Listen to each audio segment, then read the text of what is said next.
ಈಗ ನಿಮ್ಮ ಮನೆಗೆ ಹನುಮಂತ ಇಲ್ವಾ ಅಂತ ಕೇಳ್ಕೊಂತ ಜನ ಬರ್ತಾ ಇದ್ದಾರೆ.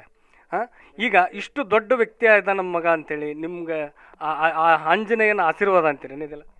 ನನ್ನ ಮಗ ಅಷ್ಟ ದೊಡ್ಡ ಮೆಟ್ಟಿಗೆ ಬಂದರು, ಅವ್ರು ಕೇಳ್ಕೊಂತ ಬಂತಂದ್ರು ಯಾರೋ ಇದ್ರು ಬರ್ರಿಯಪ್ಪ ಕೂತ್ಕೋರಿ, ಒಂದು ಕಪ್ ಚಾ ಒಂದು ಚೇರ್ಗಿ ನೀರು ಅಂಕಾರ ನಾನು ಎಂಥವ ಬಂದ್ರು ನಾ ಬಿಟ್ಟಿಲ್ಲ, ಬರ್ರಿಪ್ಪ ಕುಂತ್ಕೋರಿ, ನನ್ನ ಮನ್ಯಾಗ ಏನೋ ಇರಲಿ ಬಂದು ಎಲ್ಲರಿಗೆ ಕರೆಸೆ ನಾವು ಕುಂದ್ರಸೇ ಕಳ್ಸೋದು. ಆದ್ರೆ ಮಗ ಅಂತವ ಆಗ್ಯಾನ ಅಂತೇಳಿ ಯಾರು ಇವ ಅವಾರ ಇವ್ರು ಅಂತಿದ್ದಿಲ್ಲ ನಾನು. ಅಷ್ಟು ನಮ್ಮಾರ ಎಂತಾರು ಬಂದ್ರು ನಮ್ಮಾರ ಅಂಥದ್ದು ನಾವು ಈ ಮೆಟ್ಟಿಗೆ ನಾವು ಹಿಂಗೆ ಕರೆದು ಕುಂದ್ರಸೋದು ಚೇರ್ಗಿ ನೀರು ಕೊಡೋದು ನಮ್ದು ಪದ್ಧತಿ ನಾವು ಬಿಟ್ಟಿಲ್ಲ. ಈಗ ಚಿಕ್ಕವನಿದ್ದಾಗ ಹನುಮಂತು ಸೌನೂರು ಹಾಸ್ಟೆಲ್ ಏನು ಇಟ್ಟಿದ್ರಲ್ಲ, ಹಾಸ್ಟೆಲಿಂದ ಬಿಟ್ಟು ಬಂದ್ಬಿಟ್ಟ, ಅವಾಗ ಓದಿದ್ರೆ ಚೆನ್ನಾಗಿತ್ತು ಅಂತ ಅನಿಸ್ತದೆ.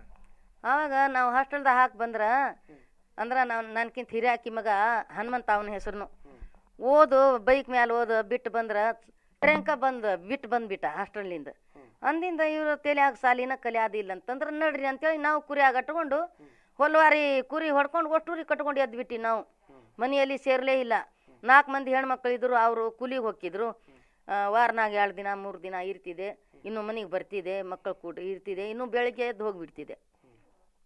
ಅಲ್ಲಿಂದ ಅಂತಂದ್ರೆ ನೀ ಕುರಿ ಕಾಯಕ ಜೇತಿ ಆದಿಪ, ನೀನು ಸಾಲಿ ಕಲೀಲಿಲ್ಲ ಎಂತ ತೇಲಿ ಬಿಡ್ಬೇ ಸಾಲಿ ಮಾಲಿ ಹಂಗಾರ ನಡಿ ನಡಿ ಹಂಗಾರ ಕುರಿ ಕಾಯನ್. ಎಷ್ಟೋ ಮಂದಿ ಇದ್ರು ಸಾಲ್ತಿದ್ದಿಲ್ಲ ಕುರಿಗ. ಹೆಣ್ಮಕ್ಳು ಸದಾ ಅವರಿಗೂ ಸಾಲಿ ಮುರಾಮಟ್ಟಿ ಬಾಡ್ಬಿಟ್ಟು ಒಂದ ಮಗಳು ಕಲ್ತ್ಲು. ಅಲ್ಲಿಂದ ಸಾಲಿ ಬಿಟ್ಕೊಂತ ಮತ್ತು ಕುರಿ ಕಾಯ್ಕೊಂತ ರಿಕಾರ್ಡ್ ಹೇಳ್ಕೊಂತ ಈ ಹನುಮಂತರ ಗುಡಿಗೆ ಭಜನೆ ಮಾಡೋದು, ರಿಕಾರ್ಡ್ ಹೇಳ್ಕೊಂತ ಕುಂತ್ಬಿಟ್ಟ. ಏನು ಮಾಡಕ್ಕೆ ಬರ್ತೈತಿ, ಹೋಗಬೇಡಪ್ಪ ರಾತ್ರಿ ಹೊತ್ತಾಗಲಿ ಅಲ್ಲೇ ದಣದ್ ಬಂದಿ ಅಂತಂದ್ರೆ ಸೈಕಲ್ ತೊಗೊಂಡು ಬಂದ ಬಿಡವ ನಮ್ಗೆ ಬಿಟ್ಕೊಟ್ಟು. ಇನ್ನೂ ಮುಂಜಾನೆ ಹೆಂಗೆ ಬಂದು ಸೊಪ್ಪು ಕಡ್ಕೊಂಡ್ಬಂದು ಒಗಿತಿದ್ದನು ನಮ್ಗೆ ಗೊತ್ತಾಗ್ತಿದ್ದಿಲ್ಲ. ಅಂದ್ರೆ ನಿಮ್ಗೆ ಗೊತ್ತಾಗ್ಲಿದ್ದಂಗೆ ಹೋಗಿ ಮತ್ತು ರಾತ್ರಿ ಬಂದು ಸೊಪ್ಪು ಕಡ್ಕೊಂಡು ಹೋಗಿಲ್ಲ ಅನ್ನಂಗೆ ಮಾಡ್ಬಿಡ. ಬೆಳಿಗ್ಗೆ ಇನ್ನೂ ಸೊಪ್ಪು ತೊಗೊಂಡ್ಬಂದು ಒಗದು ಇನ್ನೂ ಅಲ್ಲೇ ಎಲ್ಲೇ ಅದಾನ ಅಲ್ಲೇ ಇದ್ದು ಬಿಡವ.